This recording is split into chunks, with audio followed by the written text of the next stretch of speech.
আসসালামু আলাইকুম। ভিডিও শুরুতে দেখলেনি খিচুড়ির ভিডিও আপনাদের জন্য নিয়ে আসলাম আজকে। খিচুড়ির দাওয়াত ছিল আমার জায়ের বাসায়। ভাবি আমাকে অনেক ভালোবাসে, কোনো কিছু হলে আমাকে খবর দেয় যে আসো। আর এই দেখেন কত বড় ডেকে খিচুড়ি রান্না করেছে। আর এটা হচ্ছে আমাদের বেআই সাহেব।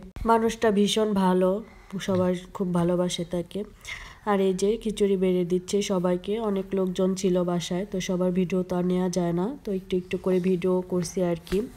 আর আরেক বাসায় গিয়ে ভিডিও করতে একটু লজ্জা লাগে আর কি। এটা হচ্ছে আমার ভাসুরের ছেলে, ও বিদেশে চলে যাবে, এই কারণে আর কি খিচুড়ি পার্টি করছিল, সবাই মিলে একটু আনন্দ করবে আর কি। তো আমাকেও বলছিল যেতে।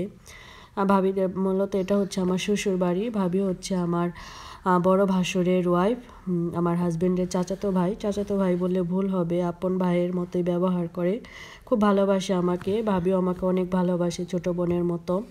আমার বড় ছেলে এই পৃথিবীতে আসার পেছনে ভাবির অনেক হাত আছে, কি বলবো, ইমোশনাল কিছু কথা আর কি, বললে অনেক কিছু বলা হয়ে যাবে। তো ভাবিকে অনেক ধন্যবাদ। সে তখন থেকে ভাবির প্রতি আমার অন্যরকম একটা জায়গা আছে মনের ভিতরে, যেটা আসলে সবসময় বলা যায় না।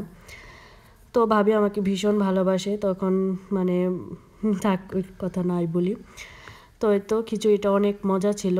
খিচুড়িতে চিকেন ছিল আর সবজি ছিল আর অনেক রকমের ভর্তা ছিল।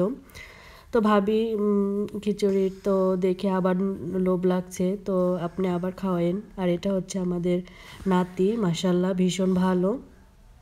এই তো খিচুড়ি ভর্তার সাথে আচার ছিল জলপাইয়ের, তো ওই আচারটাও ভীষণ ভালো ছিল।